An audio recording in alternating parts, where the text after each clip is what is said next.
किसी की किस्मत खराब तो किसी की कमाल होती है। ये जिंदगी है साहब, सबका अपने अपने तरीके से हिसाब रखती है। कम वक्त घबराना नहीं है, मुरझाए हुए फूलों को फिर से खिला देंगे और जिधर से गुजरेंगे ना पूरा सिस्टम हिला देंगे। जी हाँ साथियों, नई ऊर्जा नई संचार के साथ हम हमेशा आपसे रूबरू होते हैं, कुछ मीठी मीठी यादों के साथ, कुछ पुरानी गुजरी कहानियों के साथ, कुछ ऐसी दर्दनाक लम्हों के साथ जिन्हें हमें जीने की ज़रूरत होती है। कहीं ना कहीं हम इस प्लेटफॉर्म पर आपको हमेशा सजोने का प्रयास किया करते हैं, आपके दिल को हमेशा गुदगुदाने का प्रयास किया करते हैं। शायद आप कहीं बोर ना हो जाए, इस वजह से हम लगातार आपके कंटेंट में कुछ नया करने की कोशिश, अभिप्राय हमेशा किया करते हैं। साथियों, फिलहाल एक कहानी से आपको रूबरू कराऊंगा।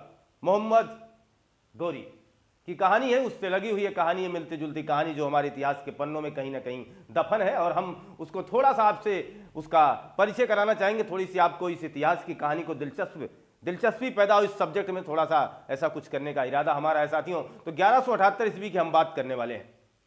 1178 ईस्वी, वो भयानक मंजर जब मोहम्मद गौरी अभी अभी मुल्तान को जीत चुका है, बहुत ही अलग तरीके से अपने आप को स्थापित करने का प्रयास कर रहा है मोहम्मद गौरी। जी हाँ साथियों, उसी समय हमारे भारत के एक बहुत ही प्यारे से राज्य गुजरात में अजय पाल नाम के राजा, जिनकी मृत्यु हुए 7 वर्ष हो चुके थे, अब उनके सिंहासन पर महज 10 साल का बेटा बैठा हुआ है। सोचो, कल्पना करो कि 10 वर्ष का बच्चा क्या सिंहासन संभालेगा, और मोहम्मद गौरी जैसे तूफान का कौन सामना कर पाएगा, जिसके अंदर कहीं भी थोड़ी सी भी इंसानियत नाम की चीज नहीं है, जो पूरी तरीके से निर्दयी है।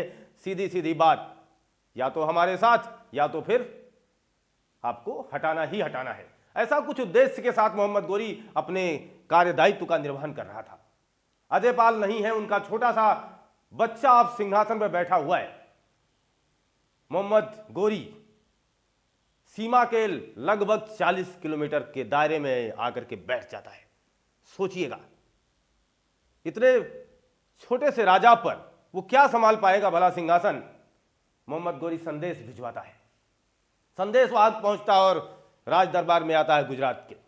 कहता है कि मोहम्मद गौरी ने हमें दूत के रूप में भेजा है, संदेशवाहक के रूप में भेजा है। उनका संदेश है कि रानी अपने पुत्र सहित हमारे पास चली आए और यहाँ की अपार धन संपदा को हम ले लें, हम कोई भी खून खराबा नहीं चाहते हैं। रानी ने कहा हमें मंजूर है। संदेशवाहक वापस आता है, मोहम्मद गौरी से बात बताता है कि सब कुछ आपके अनुसार ही हो रहा है महाराज। मोहम्मद गौरी बहुत ही प्रसन्न होता है कि ये तो बड़ी अच्छी बात है, बगैर लड़े ये सारे मामले हमें प्राप्त हो जाएंगे, सब कुछ हमें मिल जाएगा। इस अभिप्राय से मोहम्मद गौरी काफी खुश था। लेकिन यहाँ महारानी के दिमाग में कुछ और चल रहा था।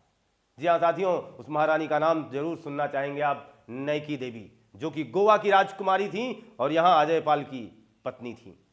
अजय पाल की मृत्यु के बाद उनका पुत्र सिंहासन पर जरूर बैठा था, लेकिन नैकी देवी कहीं से भी कमजोर नहीं थी। उन्होंने कूटनीति का परिचय दिया।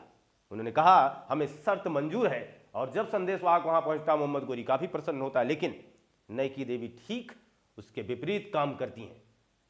ढेर सारे हाथियों के साथ, पूरे लौ लश्कर के साथ, बहुत ही मजबूत सेना के साथ अचानक का आक्रमण कर देती हैं। जब तक मोहम्मद गौरी इस बात को समझता कि हवा में धूल क्यों उड़ रही है, ये तूफान क्यों आ रहा है, तब तक नैकी देवी बिजली की भांति उनकी सेना पर टूट पड़ती है। तमाम मलेच्छों के धड़ यहां से अलग होकर के जमीन पर गिर रहे थे। ऐसे में वो तलवार यहीं नहीं रुकती है, मोहम्मद गौरी तक भी पहुंच जाती है। और कहा जाता है नैकी देवी ने मोहम्मद गौरी के चेहरे पर वार किया था, जिससे उसका चेहरा एक तरफ से पूरी तरीके से कट गया था। और जब ये वार भयानक स्तर का था, मोहम्मद गौरी ये देख करके कि अब मैं मारा जाऊंगा, अपनी पूरी सेना को लेकर के भाग जाता है साथियों।